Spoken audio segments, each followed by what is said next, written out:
Setiap langkah kita ke tempat ini dicatatkan Allah sebagai amal soleh SWT. Amin. Salawat dan salam semua tetap dipercurahkan kepada Nabi kita Muhammad Rasulullah SAW, kepada keluarganya, kepada para sahabatnya dan seluruh umatnya yang senantiasa berupaya menghidupkan dan mengamalkan sunnah-sunnahnya.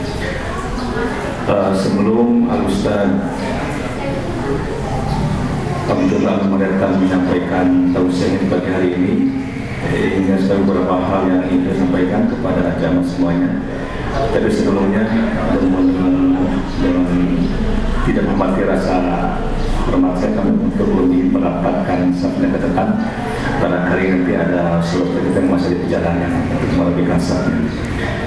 Baik, yang pertama ucapan terima kasih kami kepada Dewan Kemakmuran Masjid Al-Jihad Komplek Muslim Permai yang telah mengizinkan acara kajian ini berlangsung insya Allah dalam setiap bulannya di pekan ketiga. Dan juga terima kasih kepada teman-teman di jalan sunnah yang mengkoordinir bisa hadir atau bisa mengadakan acara kajian ini insya Allah. Berikutnya bahwa kajian ini merupakan lanjutan dari pembahasan kita Ta'limul Muta'alim yang insyaallah di hari Ahad hari ini tanggal 15 Januari 22 Jumadil Akhir itu akan dibahas dengan tema pilihan yang terbaik. Kemudian berikutnya bahwa kajian ini juga direkam insyaallah dan akan ditayangkan di YouTube Al-Jihad. Mungkin nanti ikhwan akhwat bisa melihat untuk bisa memurojaah apa yang dikaji di tiap pekan ketiga di minggu ini insyaallah.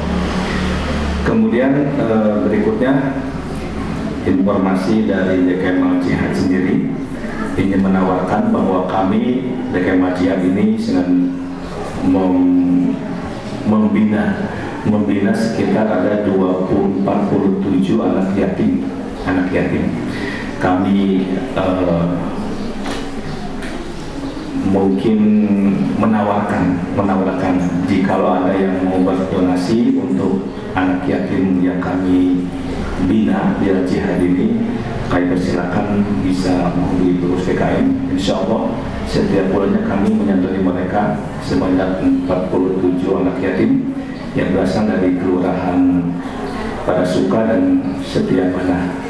Alhamdulillah ini sudah berjalan hampir 10 tahun lebih ya insya Allah.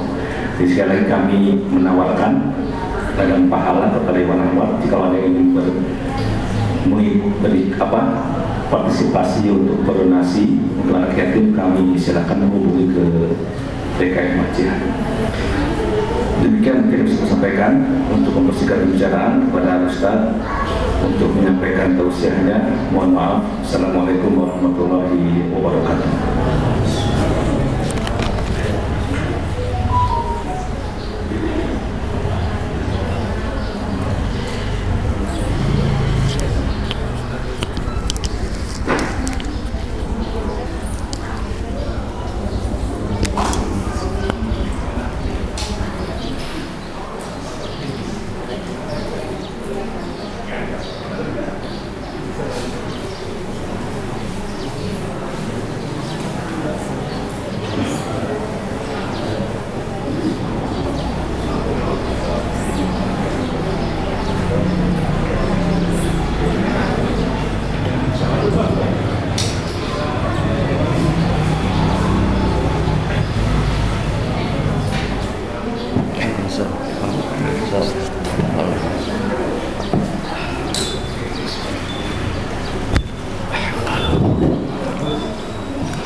Assalamualaikum warahmatullahi wabarakatuh.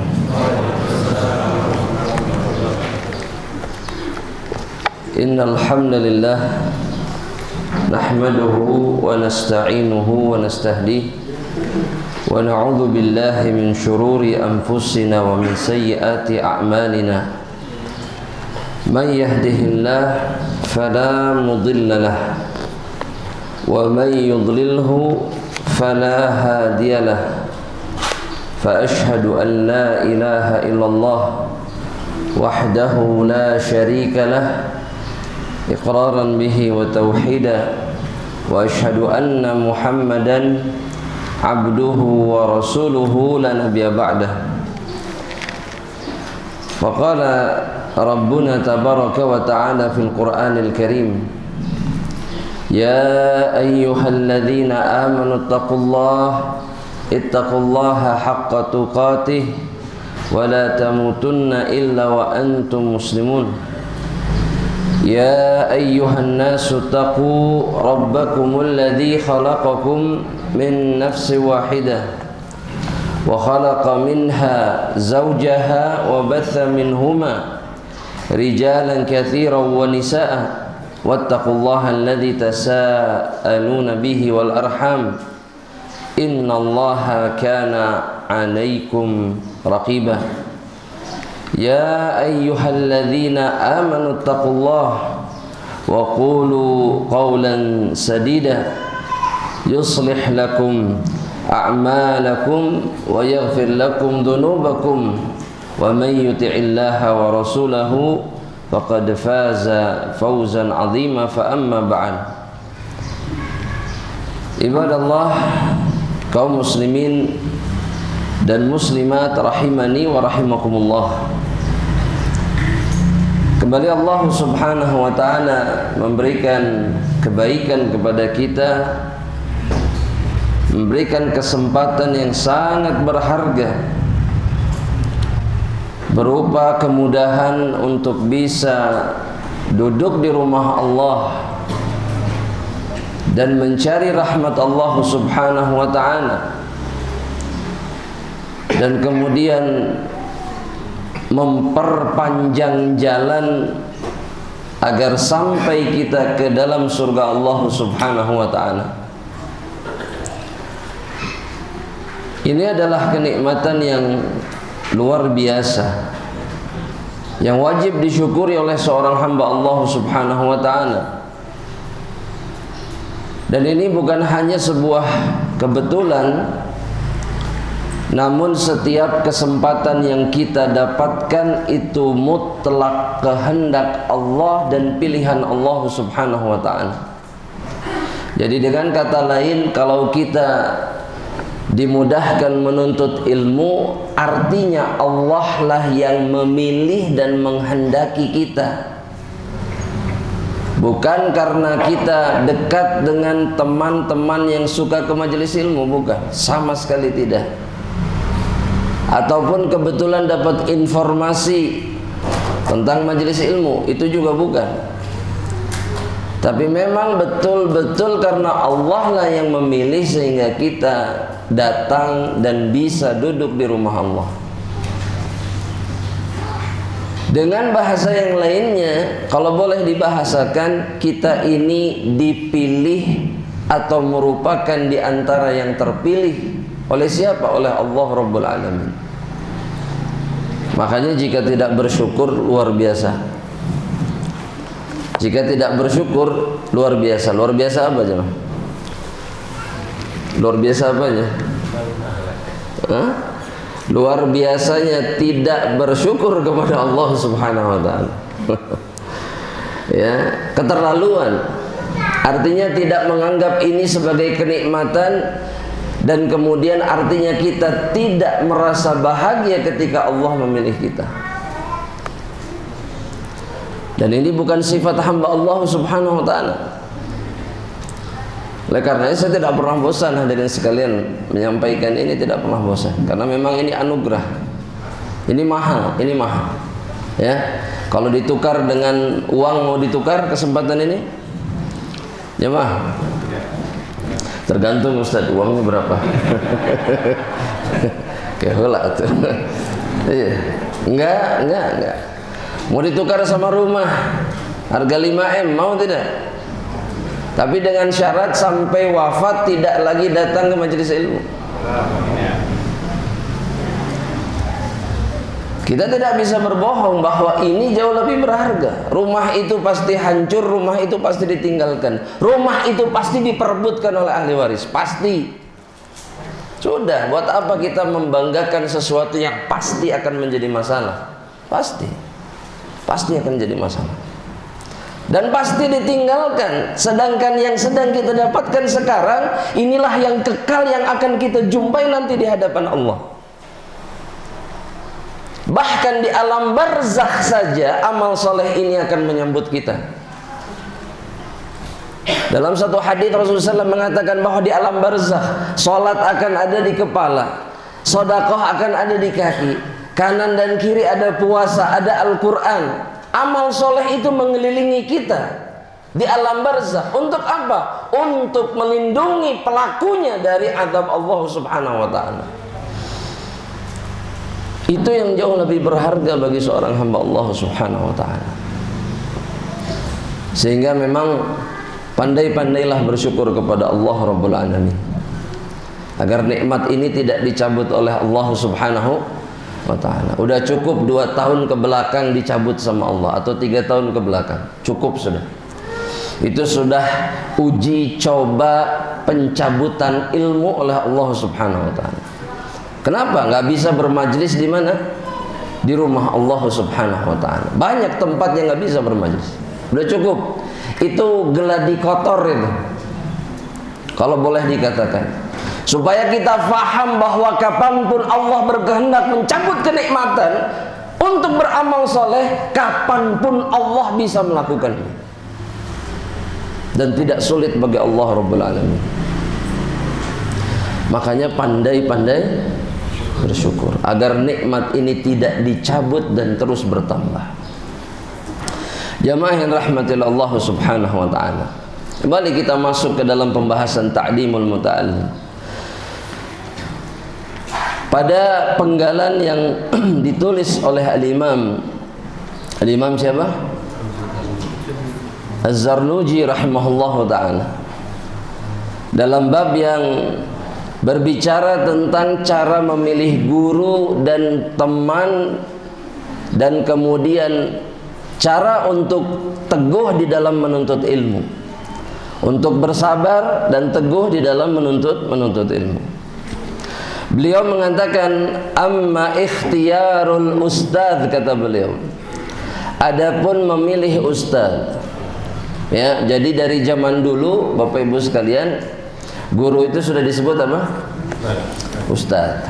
Dari zaman dulu, ya, dari zaman dulu para ulama pun disebut ustadz. Cuman sekarang kalau di negeri-negeri Islam, di negeri-negeri Arab, ustadz itu gelar akademis, ya. Jadi gelar akademis, artinya profesor, ya, artinya apa? Profesor. Dan di Indonesia berarti banyak sekali profesor, betul tidak jemaah? Kenapa? Banyak ustadz. Ya, profesor. Kata beliau Az-Zarnuji rahimahullah ta'ala mengatakan, amma ikhtiyarul ustadz fayanbaghi an yakhtara al-a'lama. Seorang penuntut ilmu ketika dia mencari guru untuk mengajarkan ilmu kepada dirinya, maka hendaknya dia memilih sosok al-a'lam, orang yang paling berilmu di antara yang lainnya. Itu syarat atau ciri atau tanda yang pertama yang harus ada.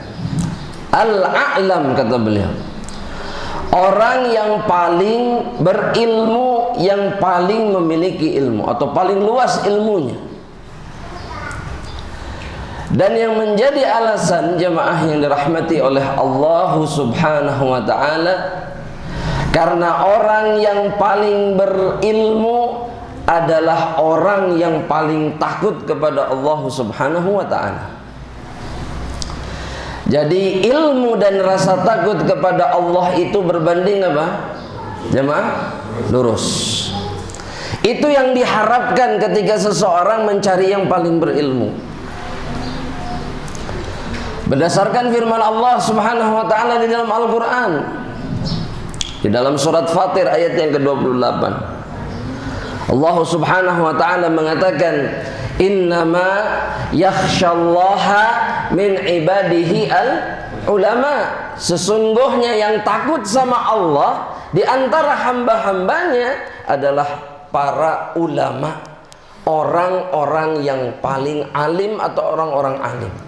Di antara yang lainnya, para ulama. Bukan kemudian memilih orang-orang yang bahkan tidak punya ilmu. Namun itu fenomena yang terjadi sekarang. Jamaah rahmatillah Allah.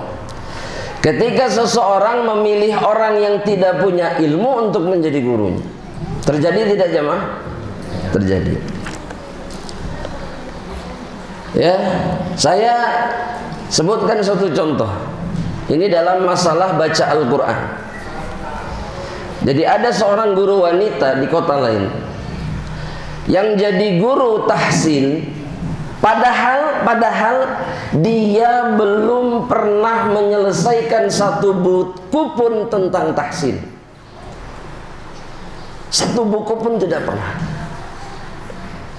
Kemudian menyetorkan bacaannya pun kepada orang yang baik bacaan Al-Qur'annya baru suratul Fatihah.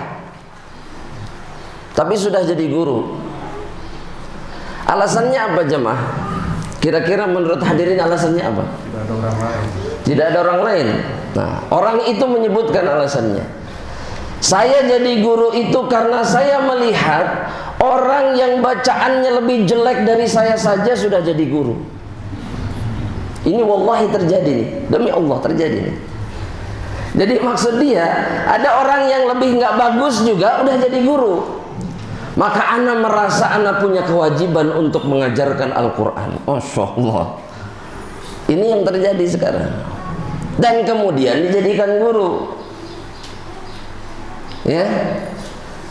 Jadi ini salah siapa sebetulnya jemaah? Saya mau tanya. Jemaah. Jemaahnya salah, maksudnya muridnya salah. Gurunya salah tidak? Ya ngaco juga gurunya. Belum tahu apa-apa sudah memberanikan diri. Ini ngaco, ini salah. Dan ini yang membuat kemudian ilmu itu dicabut perlahan tapi pasti dari atas muka bumi ini. Itu penyebabnya. Tidak melakukan yang semestinya ketika mencari guru. Itu alasan pertama kenapa yang paling apa? Yang paling alim. Karena yang paling alim ini yang paling takut sama Allah Subhanahu wa taala. Yang kedua, kata para ulama, kenapa yang paling alim yang dipilih? Karena mereka yang paling tahu jalan yang hak. Mana yang benar, mereka lah yang paling tahu. Kalau boleh saya bertanya hadirin, di dalam Islam ini jalan kebenaran ada berapa? Hah? Anda ulangi sekali lagi. Di dalam Islam, kita bicara Islam, jalan kebenaran ada berapa? Jamaah. Satu yakin? Disebut apa itu yang satu itu? Untas, Masya Allah. Dalilnya apa? Ihdinas siratal mustaqim. Udah saya bantuin itu. Sama ada satu ayat lagi yang sering dijadikan dalil oleh para ulama. Ada. Karena ayat ini kemudian penafsirannya itu langsung dijelaskan oleh Rasulullah SAW. Dalam surat Al-An'am ayat yang ke-153. Kata Allah Subhanahu wa ta'ala, coba siapa yang bisa membacakan? Atau yang mau membacakan? Wa anna hadza sirati mustaqiman. Hasbuk, sampai di situ dulu. Kata Allah, wa anna hadza sirati mustaqiman. Nabi kita Muhammad SAW itu diperintahkan untuk mengatakan kepada umatnya, ini adalah jalanku, mustaqim. Apa? Mustaqim. Nabi membaca ayat ini ketika apa? Ketika tiba-tiba Nabi menggaris-garis, jadi bikin garis di tanah pakai kayu, bikin garis lurus di tengah, kemudian bikin garis-garis kecil di sampingnya. Dan Nabi kemudian mengatakan, hadza sabilullah, yang di tengah ini yang panjang, yang lurus satu, itu jalannya Allah. Lanjutkan ayatnya. Wa anna hadza sirati mustaqiman fattabi'uhu wa la tattabi'us subula fatafarraqa bikum 'an sabilihi. Hasbuk. Kemudian Allah bilang, wala tattabi'us subul, jangan mengikuti jalan-jalan yang lain selain jalan ini. Sama Nabi ditunjukkan jalan yang lain tuh yang ini nih, yang di kanan, yang di kiri. Pada setiap jalan ini ada syaitan yang mengundang, menyeru, memanggil untuk datang ke jalan itu.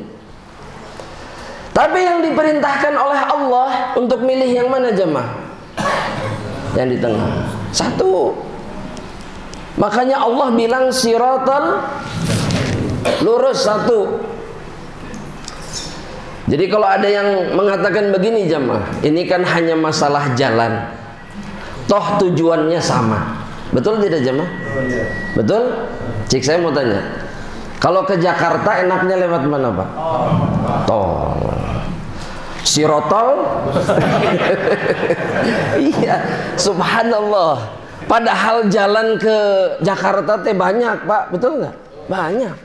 Tapi nah yang dipilih yang paling enak. Kenapa? Kenapa nggak milih lewat mana Pak? Bogor. Ke Bogor heula, sampai ke Jakarta. Kenapa nggak dipilih? Hah? Macet. Atau kemudian kemungkinan yang berikutnya kita takut nyasar karena udah lama nggak lewat sana. Wah, murun jalan anyar segala macam. Betul nggak? Ini jalan di dunia. Jalan di dunia nih. Lantas jalan agama, kenapa kok kemudian milih jalan yang macam-macam? Padahal kata Allah, nih cuman satu jalan tol, kalau boleh dibahasakan, yang direct langsung mengantarkan kita masuk surga. Kenapa nggak dipilih? Jadi kalau dalam Islam jalan itu cuma satu. Ana pengen masuk surga, ambil jalan yang di tengah, maka engkau sampai ke surga Allah Subhanahu Wa Taala. Ya. Nah, orang yang paling alim itu tahu mana siratal mustaqim. Sok, Bapak Ibu kalau mau ke satu daerah, nanya siapa? Yang ahli. Nanya yang ahli. Siapa ahlinya? Google. Tong percaya ke Google. Sok nyasap. Bener. Pengalaman pribadi. Bukan yang paling alim itu, bukan. Bukan. Pokoknya jangan diandalkan lah. Tapi bertanya sama orang yang tahu, kan gitu. Pernah ke Jakarta nggak? Pernah. Paling enak lewat mana? Oh, lewat dia. Saya pernah lewat. Lewat sini, lewat sini, lewat sini. Betul nggak? Betul tidak? Iya. Begitu juga dalam urusan agama. Kenapa nanya sama orang yang tidak tahu? Nyasar pasti nyasar. Tapi tanyalah kepada mereka yang paling tahu. Maka kita akan selamat. Jadi nggak boleh mengambil resiko seperti begini. Banyak orang ambil resiko. Ah, cobaan we heula. Mun sesat tah karek orang apa? Mundur gitu. Iya, kalau bisa mundur. Kalau nggak bisa mundur gimana? Iya, oh maju. Maju justru. Iya. Iya, loh di jalan biasa pun sama. Ya teh coba-coba apa teh geningan ieu mah jurang. Ya, mau mundur udah susah. Betul nggak? Da kieu jalanan nanjak. Bongan data percaya dikasih tahu jangan lewat situ, lewat situ. Ya. percaya ke Google. Apek teh sawah nggak ada jalan lain. Mentok kudu mundur. Resiko bagi orang yang bertanya tidak kepada yang paling ahli. Sama orang setempatnya udah dikasih tahu, entong kadinya buntu, ente cek Google aya. Bener nggak? Dan kita sering melakukan itu di dalam agama. Padahal cukup mempercayai Allah dan Rasulnya, maka selamat. Selesai. Ya. Coba saya mau tanya, yang bikin Siratal Mustaqim siapa? Allah. Yang disuruh menjadi penunjuk jalan siapa? Rasulullah sallallahu alaihi wasallam. Maka dalam menuntut ilmu carilah yang paling alim. Carilah yang paling. Sekarang saya mau tanya, bagaimana kita tahu seseorang itu alim? Bagaimana kita tahu seseorang itu berilmu? Safar bareng. Oh, safar bareng. Tapi ini banyak kudu safar wae atuh. Diajak jalan-jalan. Diajak safar. Ustadznya gimana? Kapan ngajarnya diajak safar wae? Gimana kita tahu tanda yang Allah jadikan pada diri seseorang yang berilmu? Apa tandanya? Ambil yang sudah dikabarkan sama Allah. Tadi sudah disampaikan. Rasa takut mereka kepada Allah itu yang menjadi tandanya. Bukan kepandaian berbicara, bukan kemampuan menyebutkan dalil semata, tidak. Tapi rasa takutnya sama Allah itu yang jadi bukti dia adalah orang yang berilmu kepada Allah. Tentang Allah, tentang Islam. Kalau dilihat, wah iya mah kacau iya mah gitu misalkan. Oh, Quran hafal, semua hafal, tapi giliran sama perempuan dia tidak menjaga jarak. Nah, ini bahaya. Ya, ada kesempatan berduaan dengan wanita, diambil kesempatannya. Ini bukan orang berilmu, bukan. Hadirin tahu Ayyub As-Sikhtiyani? Hadirin tahu? Enggak? Belum pernah dengar? Yakin? Subhanallah. Saha gitu Ustaz? Orang mana? Orang Basrah. Beliau itu enggak, orang Madinah. Beliau itu ahli hadis. Beliau itu imam muhadditsin. Di usia 80 tahun matanya buta. Sudah buta, nggak bisa lihat. Tapi ketika ditanya apa yang paling ditakuti di dalam hidup kepada beliau nih, maka jawaban beliau wanita. Padahal sudah buta. Jadi sampai usia 80 dalam keadaan buta, yang masih ditakuti sama beliau siapa? Fitnah wanita, perempuan. Itu orang alim. Itu orang berilmu yang sebenarnya. Ya, maka itu tanda yang Allah sendiri yang menyebutkannya di dalam Al-Quran. Ulama itu yang paling takut sama Allah. Gak suka yang haram, gak tertarik melakukan yang haram, meninggalkan yang syubhat, dan tidak melakukan yang sia-sia. Itu orang berilmu. Jelas ya? Jadi gitu caranya. Lihat, itu takut gak dia sama orang? Ini maksiat tidak sama Allah? Ya, masih makan yang haram tidak? Lulusan ijazah mentereng, gelar banyak, tapi semua yang dia dapat pakai cara riba. Ulama bukan? Jamaah bukan. Bukan. Itu bukan ahli ilmu yang pantas kemudian diambil ilmunya, bukan. Karena yang berilmu itu yang paling takut sama Allah. Itu kata Allah Subhanahu wa ta'ala sendiri. Kita lanjutkan jemaah rahmatullah. Itu yang pertama, guru itu yang paling berilmu. Yang kedua, kata Al-Imam As-Zarnuji, seorang penuntut ilmu itu harus memilih atau hendaknya memilih al-awra, yang paling wara, yang paling wara. Nah pertanyaannya sekarang, wara itu apa? Apa yang dimaksud dengan wara? Apa? Menjauhi hal-hal yang bisa membinasakan kelak akhirat. Nah, al-wara itu adalah tarku al-muharramat wa ma la faidata fihi min a'malid dunya. Wara itu adalah ketika seseorang meninggalkan yang haram, meninggalkan yang apa? Haram, dan meninggalkan yang tidak ada manfaatnya dalam urusan dunia. Orang wara itu adalah orang yang tidak melakukan yang gak ada faidahnya. Udah, kalau yang haram kita jelas, sepakat, betul? Tapi orang wara itu lebih dari itu, dia bahkan meninggalkan yang tidak ada manfaatnya.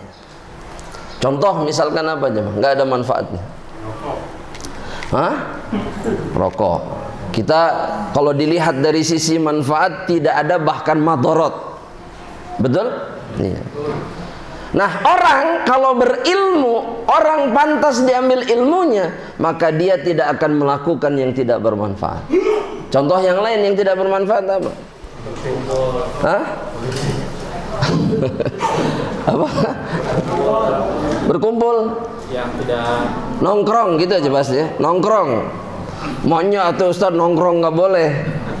Loh, saya mau tanya, emang di dalam Islam nongkrong itu hukumnya seperti apa? Boleh atau tidak? Boleh atau tidak? Boleh. Nongkrong boleh, tapi ada syaratnya. Ada persyaratannya. Salah satunya adalah menunaikan hak jalan kalau nongkrong. Apa itu hak jalan? Jaga pandangan, menghilangkan mara bahaya dari jalan, amar ma'ruf nahi mungkar. Jadi bukan duduk ngopi itu terus ada yang lewat, badai ke mana? Waduh. Ini bahaya ini. Ini nongkrong yang tercela di dalam Islam. Gak boleh. Iya, kita bicara hukum.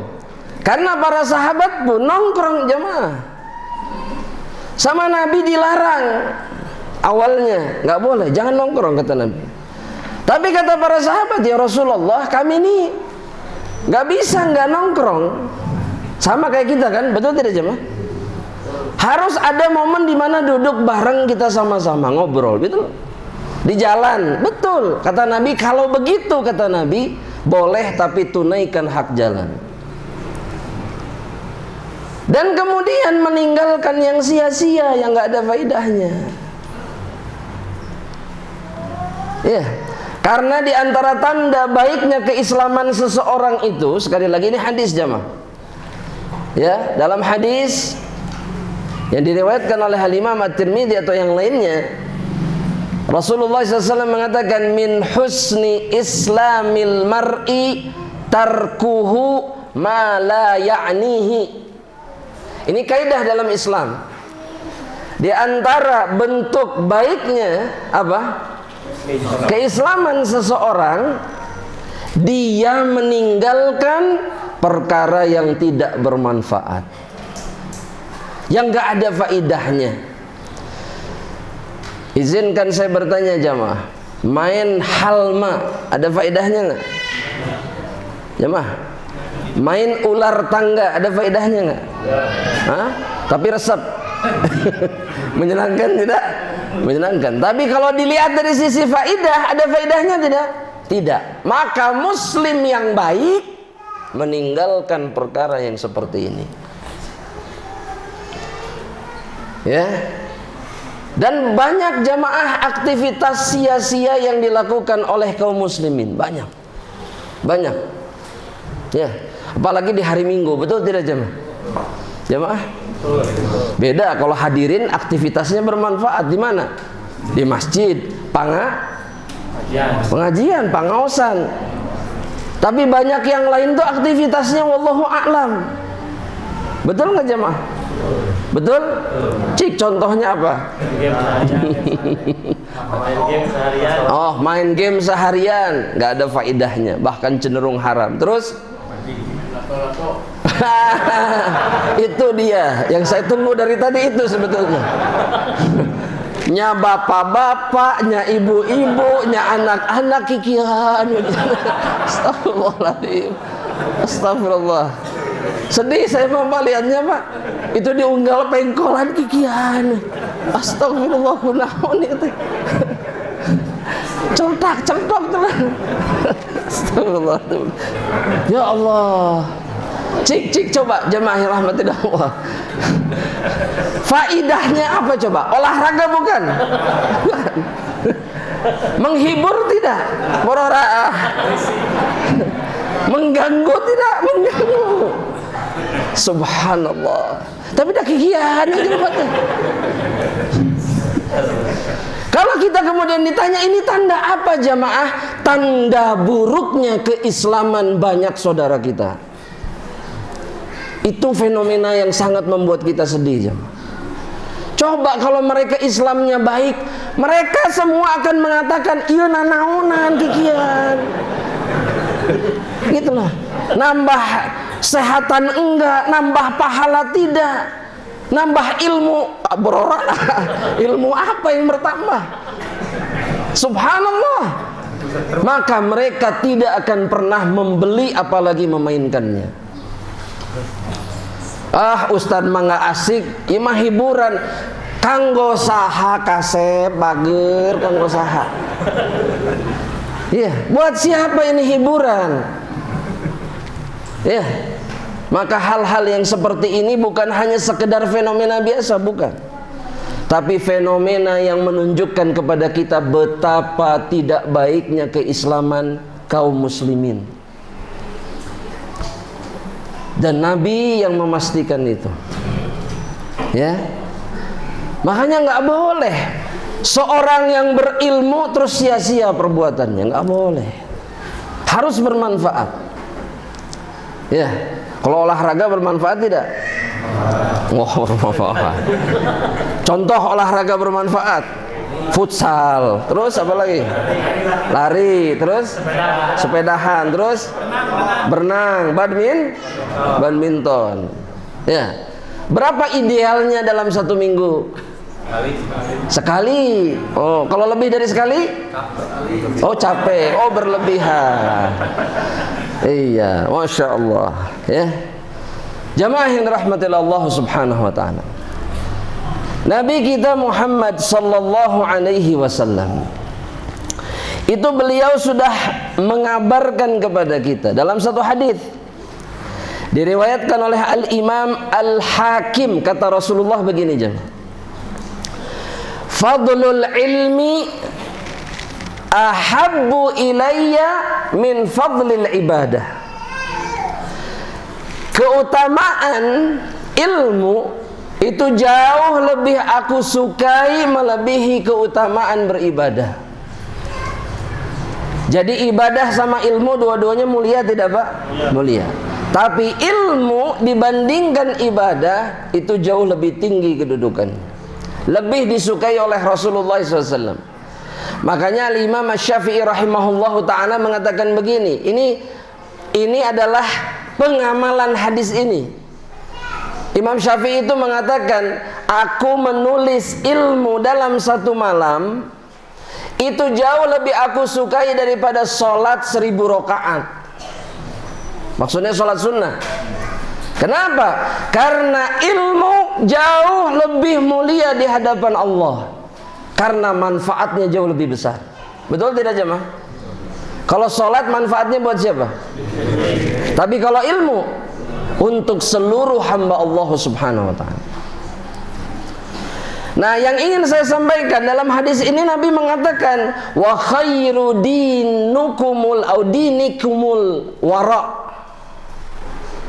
Dan amalan terbaik di dalam agama kalian, kata Nabi, apa?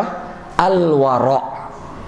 Ketika kalian menjadi orang yang wara', yang meninggalkan yang haram dan kemudian meninggalkan yang sia-sia. Jadi orang mukmin yang sejati itu harus wara'. Harus apa? Wara'. Dan dalam hadis yang lainnya, ya, diriwayatkan oleh Al-Imam Ibnu Majah, kata Rasulullah SAW, kun wari'an, kata Rasulullah SAW, jadilah orang yang wara'. Apa itu, Pak, artinya, Pak? Jadilah orang wara' itu artinya apa? Meninggalkan yang haram. Baik. Nabi perintahkan, jadilah orang yang wara', kata Nabi Muhammad SAW. Takun a'badan nas, maka kalian akan menjadi orang yang paling menghamba kepada Allah. Kita sering mengeluh jemaah, ibadah kurang maksimal, kurang banyak, kurang sempurna. Bisa jadi penyebabnya karena kita belum jadi orang yang wara'. Karena kalau kita wara', kita pasti sempurna dalam ibadah. Kuncinya adalah wara', meninggalkan yang haram dan meninggalkan yang sia-sia. Banyak demi Allah, ini yang jadi masalah kita sekarang. Puasa sunnah gak ada yang tuntas. Senin Kamis kuat 2 bulan. Puasa Daud kuat 6 bulan. Habis 6 bulan gempor. Betul tidak jemaah? Iya. Terus apa lagi? Sedekah Jumat. Sedekah Jumat cuman kuat 4 bulan. Setelah 4 bulan sudah gak ada yang istiqomah ibadah itu. Kenapa? Kita selalu bertanya-tanya, kenapa ya Allah, salah saya di mana? Mungkin salah kita karena kita belum meninggalkan yang haram dan masih melakukan yang sia-sia. Karena Nabi sudah bilang, kalau kalian jadi orang wara' itu apa? Takun a'badan nas. Kalian jadi manusia yang paling menghamba, paling baik ibadahnya di antara manusia-manusia yang lain. Ya? Jadi kuncinya apa jemaah? Wara'. Makanya orang kalau dia berilmu, alhamdulillah, yahdikumullah islam. Orang kalau dia berilmu kemudian wara', pasti ibadahnya sempurna dan banyak. Makanya dipilih jadi guru. Ya, betul jemaah? Jemaah? Ya? Berarti menilai seseorang itu wara' dari mana caranya? Yang paling jauh dari yang haram dan yang paling jauh dari perbuatan sia-sia. Ya? Jemaah? Itu berarti dia wara'. Kemudian yang ketiga, kriteria yang dipilih untuk dijadikan guru itu adalah al-asan, kata Az-Zarnuji. Al-asannu, asan itu artinya yang paling banyak umurnya. Maksudnya apa? Yang paling tua. Apa penyebabnya jamaah rahmatullahi Allah? Kenapa disuruh milih yang paling tua? Banyak pengalaman. Tapi bukan itu alasannya sebenarnya. Bukan banyak pengalaman. Apa jawab? Apa alasannya? Dipilih yang paling tua. Meskipun ini bukan syarat mutlak ya. Tapi ditakdim, diutamakan, ditafdil yang lebih tua. Kenapa? Bijaksana. Ya? Bijaksana. Bukan juga. Apa jemaah? Banyak? Hampirlah mendekati. Jawabannya ada pada hadis Rasulullah SAW yang diriwayatkan oleh Al-Imam Ahmad. Kata Rasulullah sallallahu alaihi wasallam, al-barakatu ma'a akabirikum. Keberkahan itu ada bersama orang-orang yang tua di antara kalian. Jadi Allah jadikan adanya keberkahan pada orang-orang yang sudah sampai usia tua. Ada. Dan makna akabir dalam hadis ini kata para ulama, maknanya dua. Yang pertama adalah tua, usianya besar, maksudnya banyak, panjang. Yang kedua itu adalah yang paling besar atau yang paling panjang ilmunya. Dan yang paling sempurna adalah yang menggabungkan keduanya. Sudah tua ini yang paling berkah. Ya, ini yang paling berkah. Pertanyaannya sekarang, keberkahan itu maksudnya apa? Jemaah, dijawab jemaah. Ahsan. Apa artinya? Keberkahan itu ziyadatul khair, artinya kebaikan yang terus menerus bertambah. Itu namanya barokah. Nah, di antara keberkahan orang tua itu tadi disebutkan beberapa kali. Ada yang bilang kebijaksanaan, ada yang bilang pengalaman, ada yang bilang banyak amal, banyak akal. Itu relatif Pak kalau itu, ya. Tapi yang pasti amal jelas usianya lebih lama. Dan orang usia panjang itu di dalam Islam utama tidak Pak? Pak? Jemaah, orang yang usianya panjang di dalam agama ini utama tidak? Maksudnya memiliki keutamaan tidak? Ada. Apa? Satu, keberkahan. Yang kedua apa? Banyak ilmu, banyak amal solehnya. Sehingga kata Nabi, manusia-manusia tua yang, mohon maaf bahasanya jemaah, ini bukan sedang mengata-ngatai, tidak. Tapi manusia, atau jangan diganti tua lah, apa jangan tua, senior. Manusia senior, ya, yang panjang umurnya maksudnya, dan kemudian baik amal solehnya, mereka adalah manusia-manusia terbaik di antara manusia yang lainnya. Iya, dalam hadis disebutkan jemaah. Tulis jemaah. Ini motivasi buat orang yang usianya sudah tua. Jangan kecil hati. Ngesekolot bisa nanaon. Nggak usah. Nggak usah merasa diri sudah tidak berdaya. Nggak perlu. Kenapa? Karena kita bisa menjadi yang terbaik di antara yang lain. Nggak bisa dikejar nih sama anak-anak muda yang masih gagah-gagah. Nggak bisa. Sok Pak, ada yang bisa ngejar usia kita? Nggak ada. Nggak ada. Dan kalau ditawari pun belum tentu mau. Sok Jang, jadi 70 tahun naik mual, amoal. Umur baru 25, 30 lagi seger-segernya, nggak akan Pak, nggak akan. Makanya jangan sedih, ya. Karena kata Nabi Muhammad sallallahu alaihi wasallam dalam hadis yang diriwayatkan oleh Imam Ahmad, kata Rasulullah SAW ketika ditanya, ayyun nasi khair, manusia seperti apa yang terbaik ya Rasulullah?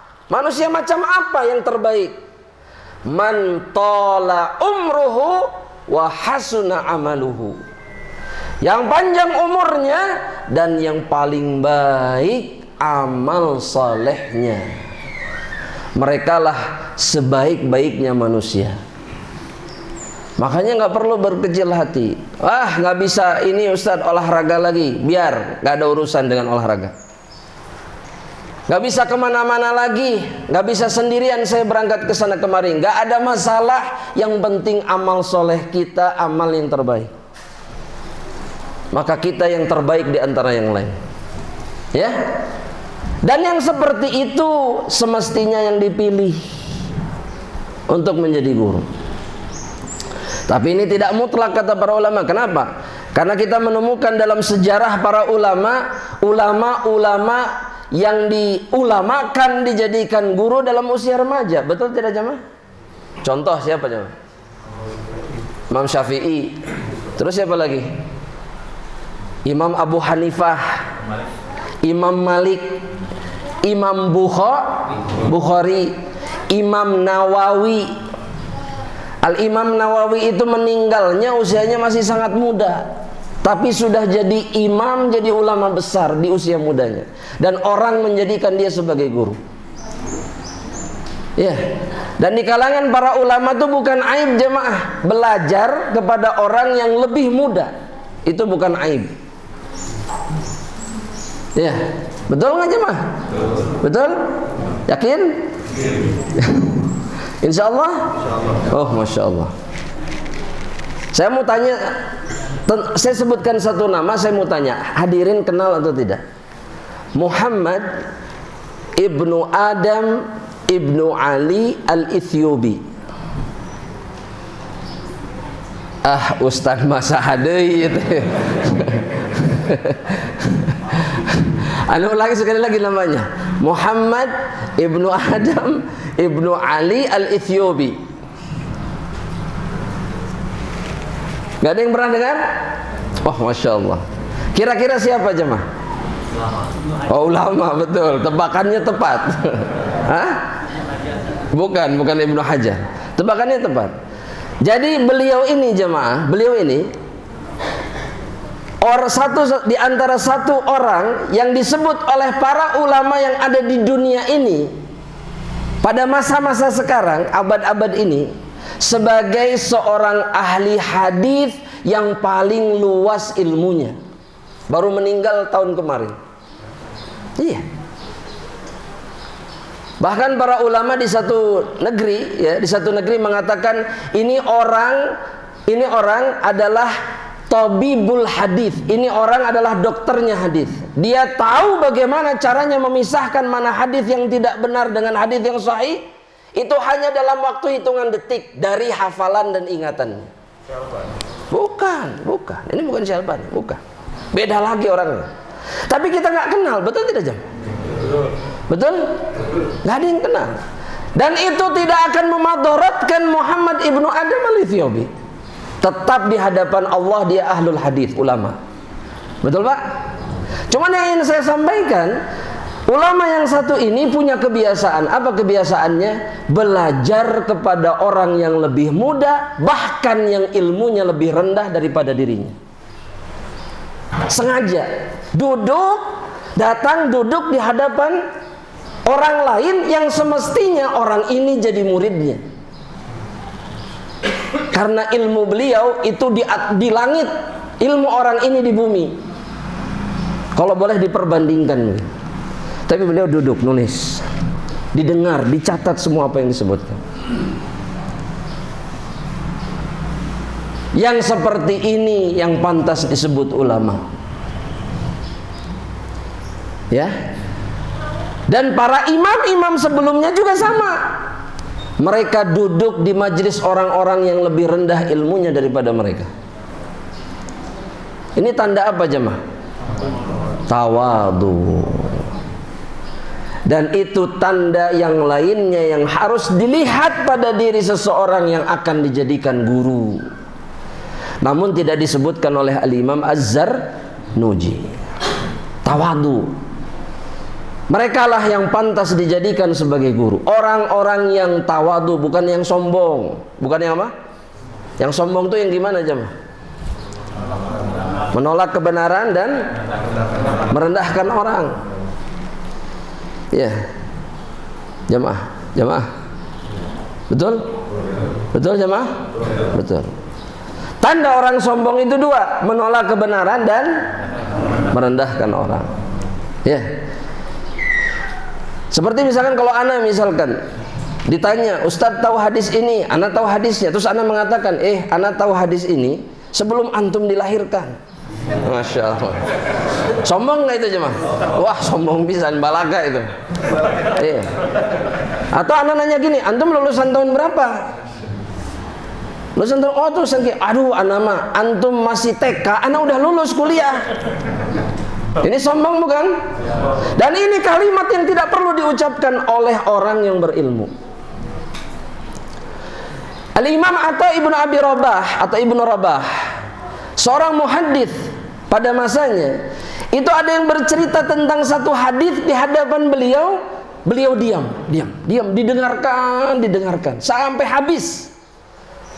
Dan beliau acting seakan baru mendengar hadis itu. Oh gitu. Kalau kita gitulah diilustrasikan. Oh gitu. Masya Allah. Iya. Ini hadis luar biasa. Bahasanya begitu. Setelah orang yang bercerita pergi, maka beliau berkata kepada murid-murid seniornya, demi Allah, yang tadi disampaikan oleh anak ini, aku telah mendengarnya sebelum dia dilahirkan ke atas muka bumi.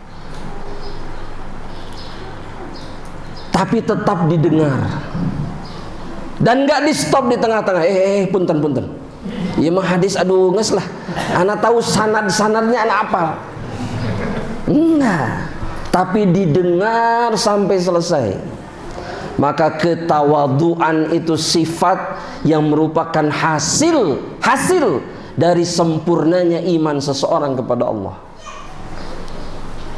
Ya, maka carilah manusia yang seperti ini. Kita lanjutkan sedikit lagi jemaah rahmatullah Allah subhanahu wa ta'ala. Kata Imam Az-Zarnuji kemudian, ikhtara Abu Hanifah rahimahullah. Al-Imam Abu Hanifah, siapa namanya? Abu Hanifah itu nama aslinya siapa? An-Nu'man. Ya. Imam Abu Hanifah yang paling tua di antara berapa imam? 4 imam yang terkenal, betul? Imam madhab yang terkenal. Yang pertama siapa?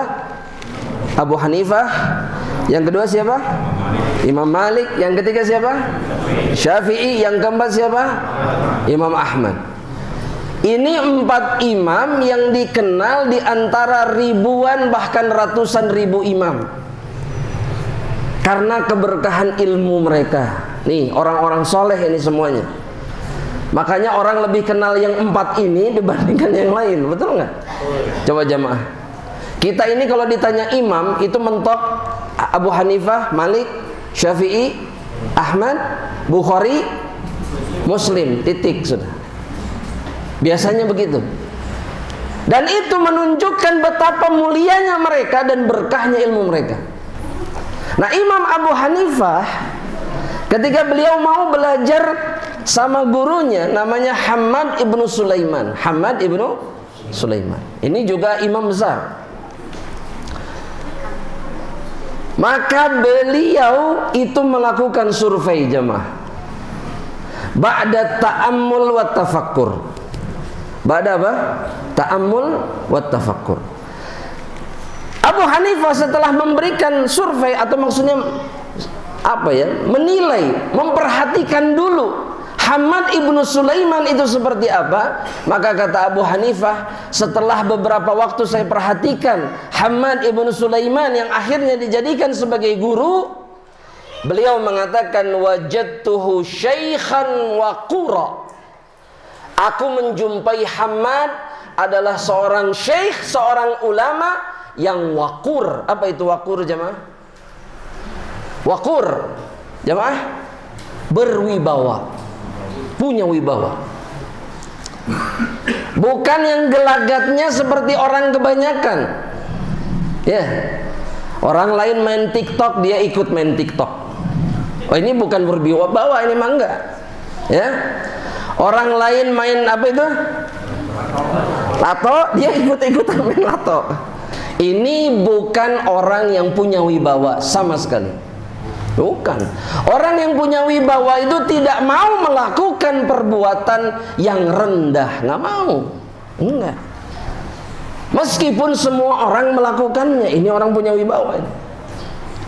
Gak ikut-ikutan orang, itu orang yang berwibawa. Satu. Yang kedua, haliman, aku melihat bahwa Hammad adalah orang yang bijaksana.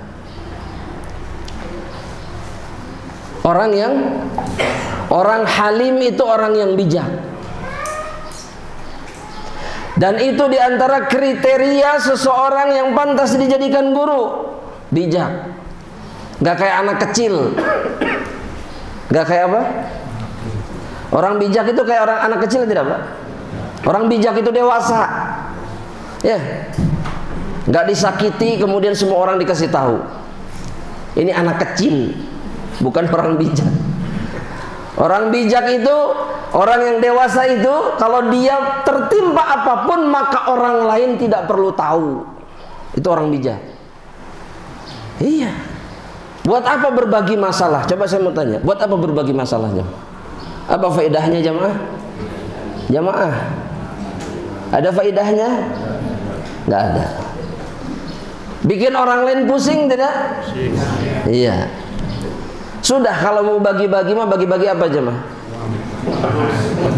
Ilmu. Kalau nggak ilmu apa? Duit. Kalau nggak duit apa? Makanan. Selesai. Itu sudah pasti menyenangkan orang lain. Halim. Dan sifat halim ini adalah sifat yang dicintai oleh Allah Subhanahu wa ta'ala. Ada satu orang sahabat, kata Nabi, pada dirimu itu ada dua sifat yang disukai sama Allah. Jadi Nabi lihat satu sahabat, terus Nabi komentar, kamu ini, dalam dirimu ini ada dua sifat yang Allah suka, Allah cinta sifat ini. Apa coba jamaah? Yang pertama kata Nabi, al-hilmu, bijaksana. Allah suka orang yang bijaksana. Satu. Kemudian yang kedua, kira-kira apa jamaah? Sifat yang kedua menurut hadirin sekalian. Sabar. Satu. Yang lain ada nggak? Hati-hati, atau dalam bahasa Arabnya itu anat. Al-anat artinya tidak tergesa-gesa dalam melakukan sesuatu. Gak gerasak-gerusuk. Geningan Pak ya, ada orang-orang yang hidupnya itu tuk gitu ya, betul nggak Pak? Gerasak-gerusuk, cepet sana sini, hajar sana sini. Yang seperti ini nggak disukai sama Allah. Tapi yang tenang, hati-hati, perlahan, ini yang dicintai oleh Allah Rabbul Alamin. Santai aja. Iya santai, nggak perlu terburu-buru, tenang. Karena ketergesaan itu datangnya dari siapa? Syaitan, setan. Jadi kalau ada orang yang suka buru-buru berarti nggak gitu cara berpikirnya. Iya. Tapi ketergesaan dan keterburuannya itu datangnya dari setan. Ya. Apa tadi dua sifat yang dicintai sama Allah? Al-hilm wal anatu, bijaksana dan tidak tergesa-gesa.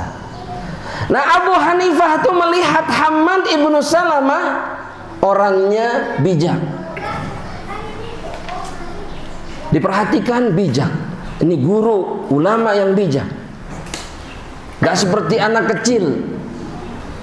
Ya, menahan diri ketika harus menahan diri. Mengatakan yang benar ketika harus mengatakan yang benar. Itu orang bijak. Dan yang ketiga, kata Al-Imam Abu Hanifah, saya melihat Hammad ibnu Salamah itu sabur, adalah orang yang sangat penyabar. Dan ini sifat yang lainnya. Ya, jamaah, sabur. Apa itu sabur? Bukan hanya sabar. Sabur itu sangat sabar. Iya. Orang muslim itu semakin sabar semakin mulia. Ya. Beda sama orang sekarang. Orang sekarang itu kalau lihat orang sabar, nah cicing wae. Benar gak? Lain dilawan itu, aimah. Ini gregetan. Sabar. Nabi Muhammad SAW itu bersabar menghadapi orang kafir Quraisy. 13 tahun lebih. Nabi bukan nggak bisa ngelawan, Nabi bukan nggak bisa kemudian menyelesaikan orang Quraisy gampang, tapi Nabi sabar. Tunggu sama Nabi 13 tahun. Sabur. Nabi itu teramat sangat sabar. Nabi tidak pernah tidak sabar. Dan orang sabar selalu yang jadi pemenangnya. Paham jemaah? Paham? Nabi jadi pemenang tidak? Hah? Iya. Kemenangan Nabi yang pertama ketika menyaksikan di perang Badar jenazah seluruh orang yang menjadi provokator orang Makkah untuk menyakiti diri beliau. Itu semuanya tergeletak di hadapan Nabi. Terus dimasukkan ke dalam sumur. Terus Nabi mengatakan, sekarang kalian menjumpai apa yang dijanjikan sama Allah. Rasakan oleh kalian. Mau apa? Bisa ngelawan Abu Jahal, Abu Lahab bisa ngelawan? Gak ada. Kok bisa begitu? Karena Rasulullah SAW sabar. Ini masalah waktu jamaah rahmatullah. Tenang aja. Ya. Dan seorang yang berilmu itu harus sabar. Apalagi menghadapi muridnya. Betul tidak jamaah? Jamaah? Betul? Kenapa? Kenapa harus sabar menghadapi murid? Cik dijawab. Yang bisa jawab boleh pulang duluan, silakan. Hah? Muridnya lari darinya. Satu. Dan bukan hanya itu. Dan murid itu punya tabiat. Apa tabiatnya? Hah? Bukan ingin tahu. Itu bagus kalau ingin tahu. Hah? Nah, murid itu punya sifat gak sabaran. Salah satunya. Yang kedua apa jamaah? Murid itu punya sifat apa? Tidak pandai berterima kasih kepada gurunya. Ya, anak kasih tahu sama hadirin sekalian. Di antara manusia yang paling menyedihkan yang ada di atas permukaan bumi ini adalah seorang penuntut ilmu yang membenci gurunya. Kenapa? Karena kebenciannya, keberkahan ilmu gurunya hilang yang ada pada dirinya. Dia nggak dapat manfaat apapun, nggak dapat manfaat faidah apapun. Yang kedua apa? Dia sama sekali tidak bisa membuang ilmu yang sudah diberikan. Faham maksudnya? Engkau benci, tapi yang dia gunakan untuk menuntut ilmu dan ganti guru ke guru yang lain, itu ilmu yang sudah diajarkan sama siapa? Guru yang dia benci. Ini manusia yang paling menyedihkan yang ada di atas permukaan bumi. Kalau benci sama gurunya, buang ilmunya. Ayo, bisa nggak? Yang sudah mengajari ngaji, yang sudah mengajari dia menulis, misalkan yang tahu bagaimana cara membaca kitab dan seterusnya, buang ilmunya, jangan dipakai. Dia nggak bisa melakukan itu sama sekali. Ya, ini adalah manusia yang paling celaka. Jelas jamaah rahmatullah? Jelas? Maka jadilah seorang penuntut ilmu yang penyabar dan jadilah guru yang penyabar. Kalau jadi guru, jadilah manusia penyabar. Karena yang sabar ini yang akan mulia di dunia dan di akhirat. Wallahu ta'ala alam, jamaah rahmatullah. Ini yang bisa Ana sampaikan pada perjumpaan di hari ini. InsyaAllah ta'ala sisa waktunya Ana persilahkan untuk digunakan untuk menjawab pertanyaan jika ada. Nah,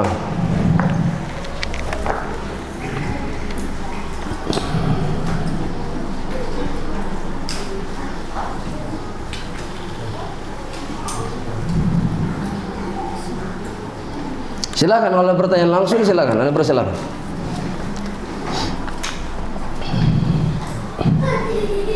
Ya. Fadhal, silakan. Waalaikumsalam warahmatullahi wabarakatuh.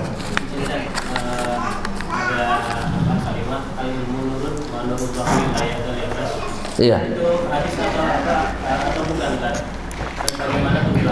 Nah, yang pertama itu perkataan gurunya Imam Syafi'i, namanya Waqi' ibnul Jarrah rahimahullah ta'ala.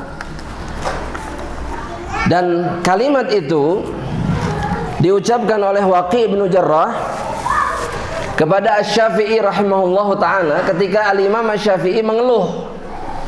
Jadi Imam Syafi'i itu mengeluh sama gurunya. Syakautu ila Waqi'in su'a hifdzi fa arsyadani ila tarkil ma'asi.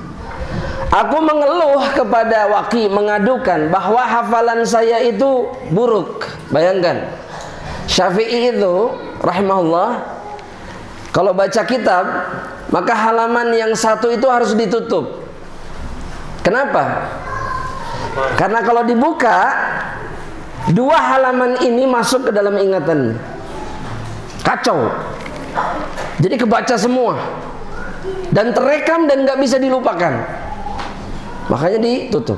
Nah, itu ngeluh sama gurunya, hafalan saya buruk. Kok mau urang? Mau dibuka 3 Quran juga agar. Allahu Akbar. Mengadu kepada gurunya. Dan kemudian gurunya, kata Syafi'i rahimahullah, fa arsyadani ila tarkil ma'asi. Maka petunjuk yang diberikan oleh Waqi' kepada diriku apa? Tinggalkan kemaksiatan. Kok petunjuknya suruh meninggalkan kemaksiatan, padahal masalahnya masalah apa? Hafalan. Apa hubungannya? Kata Waqi', fa'lam annal ilma nurun, ketahuilah olehmu wahai Syafi'i, ilmu itu cahaya dari Allah, cahaya petunjuk yang menerangi jalan seseorang sehingga dia tahu harus kemana, harus ke Shiratal Mustaqim menuju surga Allah. Itu ilmu, dia bagaikan cahaya. Dan kata Waqi', nurullah la yu'ta li'asi, dan cahaya Allah tidak akan Allah berikan kepada ahli maksiat. Gak ada ceritanya orang yang maksiat Allah jor-joran kasih ilmu sama dia, gak ada. Makanya mustahil terjadi. Saya bisa katakan mustahil. Ya, ada yang bilang, "Wah, Ustadz, budak etama maksiat oke, hafal Quran." Enggak ada itu ceritanya. Bohong, itu pasti bohong. Iya. Karena Al-Quran tidak mungkin, cahaya Allah tidak mungkin bercampur dengan kegelapan maksiat. Nggak bisa. Makanya jamaah rahmatillah Allah, kalau orang hafal Quran itu ya, sama gurunya selesai sama gurunya dikasih tahu apa? Salah satu nasihatnya biasanya apa? Jangan suka bermaksiat kepada Allah. Itu nasihatnya. Salah satunya itu. Kenapa? Karena dengan maksiat Al-Qur'anmu ini bisa dicabut sama Allah Subhanahu wa taala. Ya, makanya nggak ada penghafal Quran terus naudzubillah zina, itu nggak ada dongengnya. Karena dengan cara itu Al-Qur'annya dicabut. Dan orang-orang yang sudah menghabiskan hidupnya untuk Al-Quran tidak ridho apa yang mereka cari, apa yang mereka jaga bertahun-tahun hilang begitu saja. Ya, itu yang dimaksud oleh Waqi' bin Jarrah. Karena memang diantara perusak ilmu itu maksiat.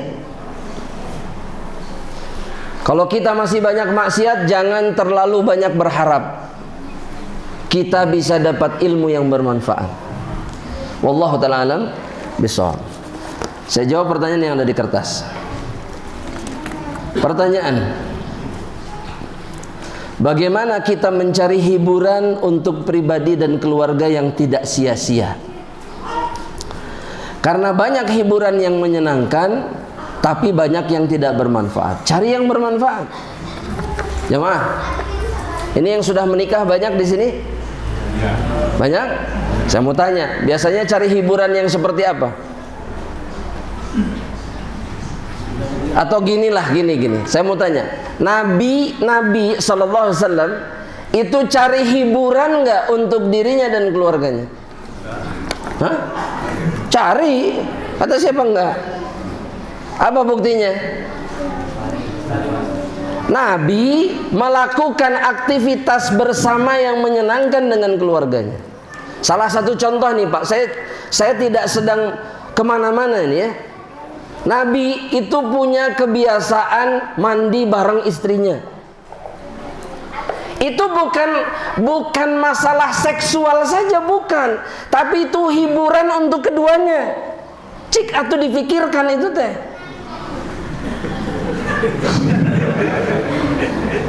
Loh iya kita mah kalau udah kawin di atas 3 tahun teh siga kabatur.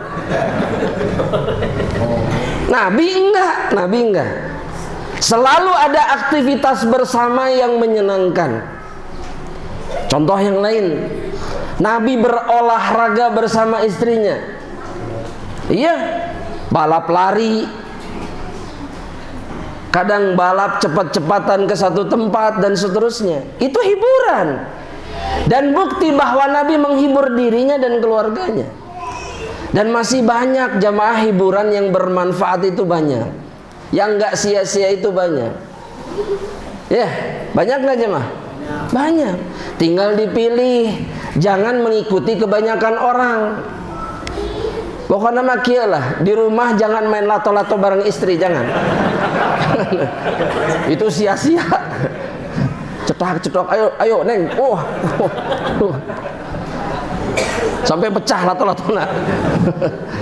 Itu enggak ada gunanya. Tapi coba hiburannya begini. Ya, sok Neng, hafal surat apa? Oh, surat Asy-Syams. Sok sebutkan ayat terakhirnya. Itu kan sesuatu yang bisa menghibur satu sama lain. Jangan masing-masing di dalam rumah tangga itu. Saya bukan sok mengajari, bukan jemaah. Tapi fenomena yang saya jumpai, yang sampai kepada saya itu memang banyak orang laki-laki dan perempuan di dalam pernikahan mereka itu seperti orang lain. Makanya bosen sama pasangan itu. Jelma iya mah pasti Sabtu Minggu saya sepedahan, pasti. Cek istri nanti, pasti. Geus lah. Keun antepkeun. Iya, mancing, pasti mancing. Wah, geus. Iya kata istrinya itu. Iya. Jamaah, ini ada satu kasus.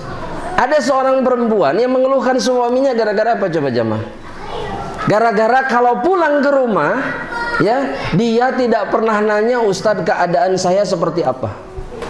Hanya gara-gara itu. Jadi tadi tanya waktu pulang rumah itu jadi masalah besar buat istri itu. Dan suaminya agak aneh. Nah, tuh tadi tanya, lagi tinggal nanya, kamu gimana hari ini? Kan beres masalahnya. Ini mah enggak Ustaz, datang, masuk ke kamar, dia mandi, paling dia minta kopi, udah. Walah nanya, saya gimana hari ini? Ada kejadian apa? Anak-anak gimana? Enggak, Mafi. Enggak lama dia tidur.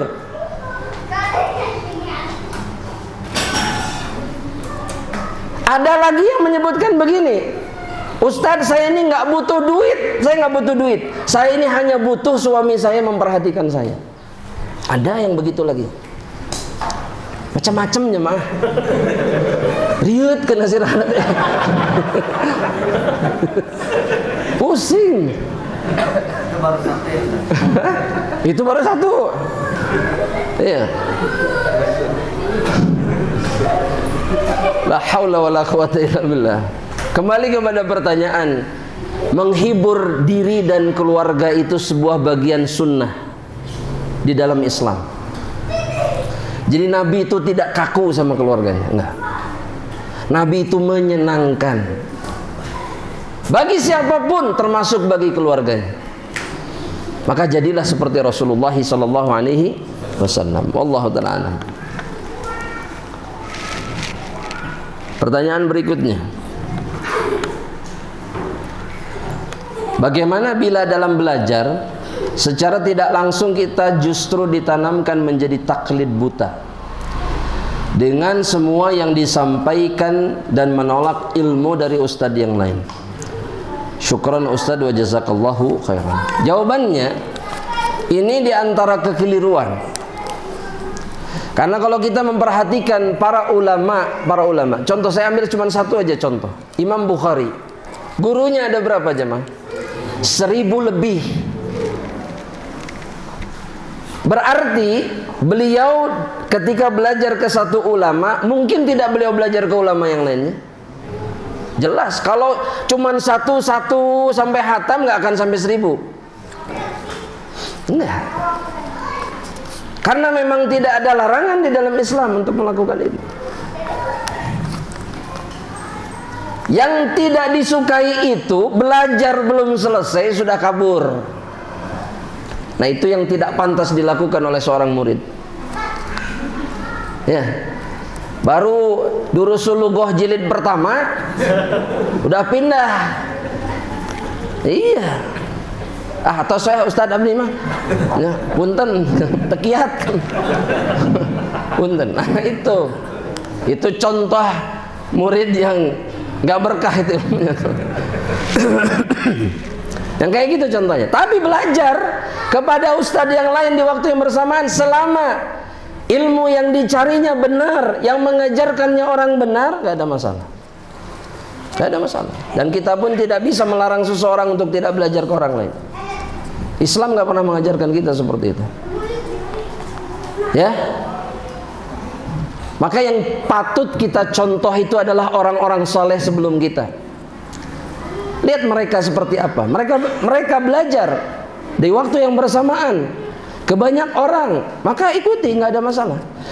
Imam Nawawi, Al-Imam An-Nawawi, satu hari jamaah itu belajar ke 12 guru. Satu hari. Jadi dalam satu hari ada 12 majelis dalam satu hari. Kiata Bapak Ibu sekalian.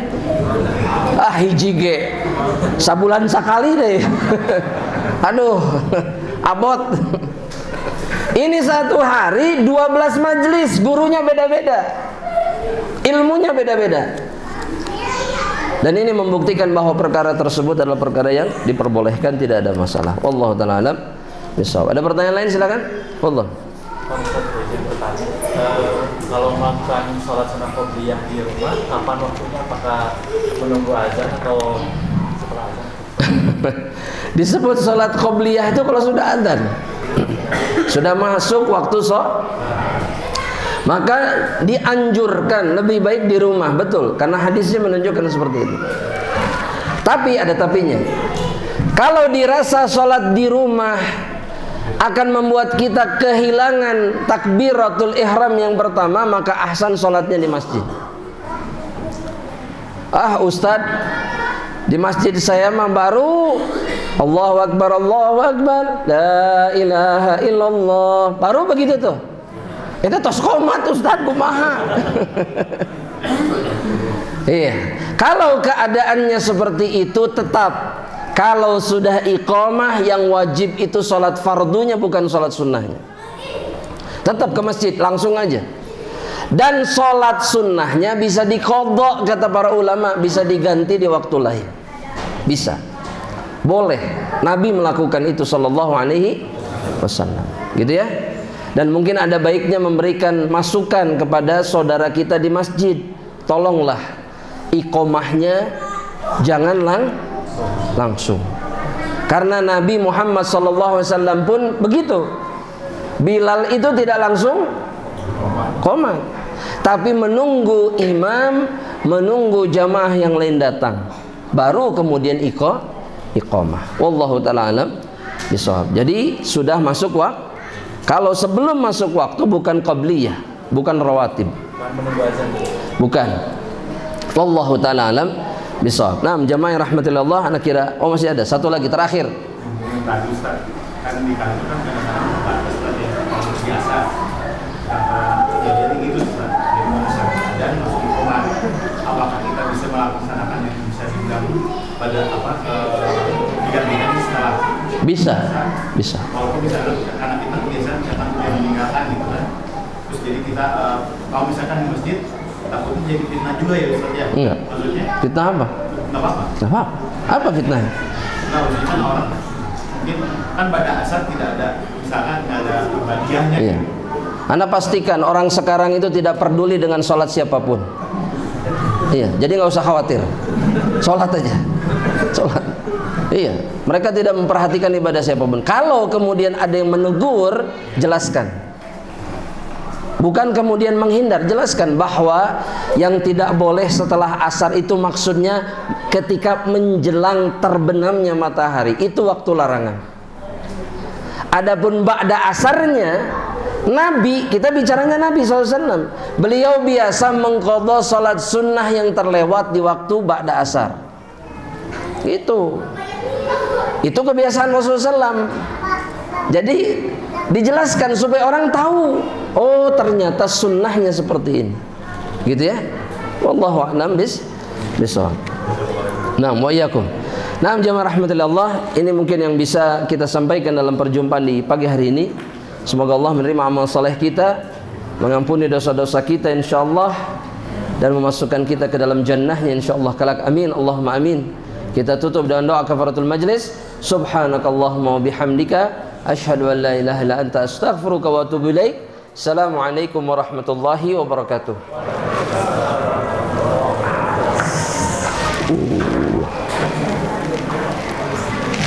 Dik, ini di plester ini ngeri. Oh ya, apa Mas,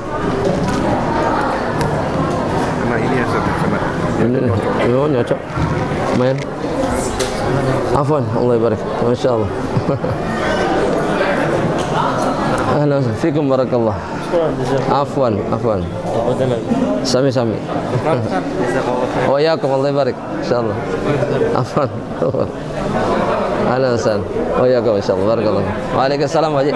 Insyaallah, alhamdulillah. Ahlan sana. Oh masyaallah. Sama-sama. Wa iyyakum barakallahu fikum.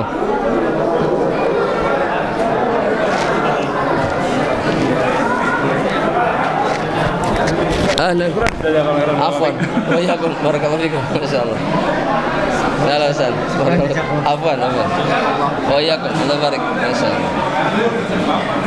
Ahlan, Syedian. Insyaallah. Tunggu safar berikutnya ya. Waalaikumsalam. Ahlan san. Ahlan. Wa iyyakum Allah barik fikum.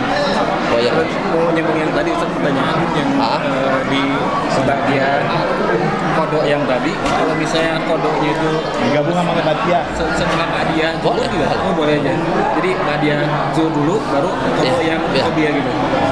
Insyaallah. Kan misalkan dapatnya 2 ya, maksudnya dia terus Ya, boleh. jadi 4 gitu. Boleh. Insyaallah ya. Insyaallah barakallahu fiik. Ahlan wa sahlan. Masyaallah. Wa iyyakum barakallahu. Masyaallah. Fikum barakallahu. Wa iyyakum. Ahlan. Afwan. Allah barik fikum. Masyaallah. Wa iyyakum. Ahlan. Masyaallah. Ahlan. Alumnus. Allah insyaallah barakallahu fiik. Fadal insyaallah. Insyaallah. Waalaikumsalam. Allah wa iyyakum. Abang Ustaz mohon atas nama duduk majelis